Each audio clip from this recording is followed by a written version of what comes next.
टघरल नोर गे किशोरी, बिजुकल ठोर गे किशोरी, तोहर मोन एना छौ अकुलायल से की कारण, तोहर मुंह एना छौ विधुआयल से की कारण।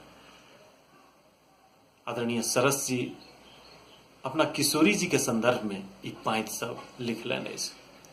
मुदा आजुक जे किशोरी सब अछि हमरा समाजक, ओकर मोन की एहि विधवैनी से मुक्त भऽ पेलैया वा मुक्त होय के आधार भेटलैया। नैन्सी घटना, ओह बेटी बचाओ बेटी पढ़ाओ, सारा नारा बेकार भऽ जाइत अछि जखन बेटी जकरा जिया के राखब बहुत कठिन काज छै भऽ गेल, ओकरा मनुष्य बनायब, ओकरा किछु जोगरक बनायब, ई तऽ बादक बात भेल। जियाब कोना? हमरा सबक समाजे एतेक विषाक्त बनि गेल अछि। अपने परिवार, सर समांग, अड़ोसी पड़ोसी, दौर दियाद, एहि सबमे एहि तरह घटना सब घटि रहल अछि और अपराधी तत्व बेखौफ घुमि रहल अछि। अपन 9टा के गोटी सुतारा के लेल पुलिस प्रशासन संगे साठगांठ केने रहैया। पुलिस प्रशासन कनेक मनेक किछु ऊपरी वा टेबुल के नीचा से पेबाक हिसाबे मूल मुद्दे के कतौ से कतौ मोड़ि दैया और पत्रकारिता जे कि समाजक गंदगी के साफ करे छै, समाज में जे कोई तरह कुतत्व सब छै ओकरा ताकि ताकि के बाहर आनै छै। मुदा हम बहुतो ठाम ई कहैत सुनने छियै जे एना करब तऽ करू नहीं तऽ हम लिख देब।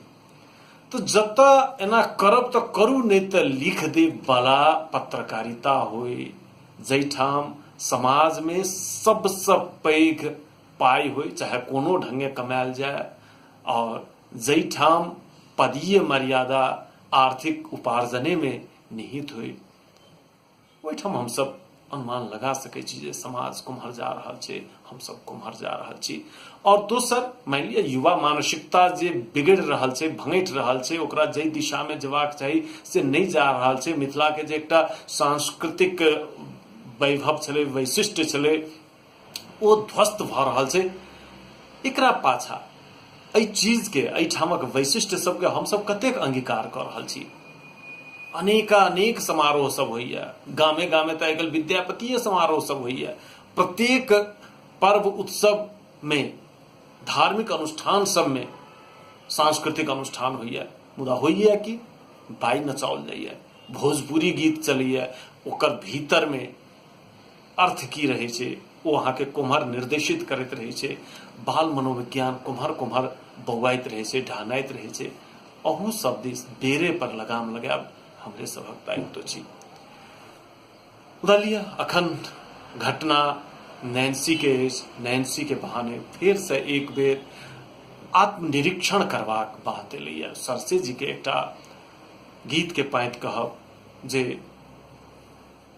मानस गंगा के सफाई अभियान जरूरी भऽ गेलै, अपना माटिक सोन सुगंधक ज्ञान जरूरी भऽ गेलै। तो हम सब जे छी, हमरा सबक स्ट्रेंथ जे तकरा चिन्ही, ओकरा बढ़वा में जाए।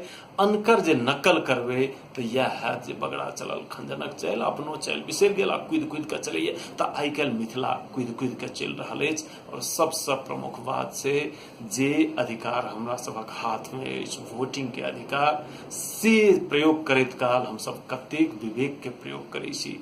किया तऽ देख रहल छी अखन बिहार फेर लगे छै जे ओ 90 के जे दशक रहा, 23 समय के जे विकरालता रहे, से कतौ पुनः आबत नहीं लागल छै। चलू एहि बहाने फिर से एक बेर आत्मनिरीक्षण करी और अन्याय के खिलाफ आवाज बुलंद करी। सत्य जे छै से देखार होय, गलत के निहार सबके ओहि अनुरूप के सजाय भेटे।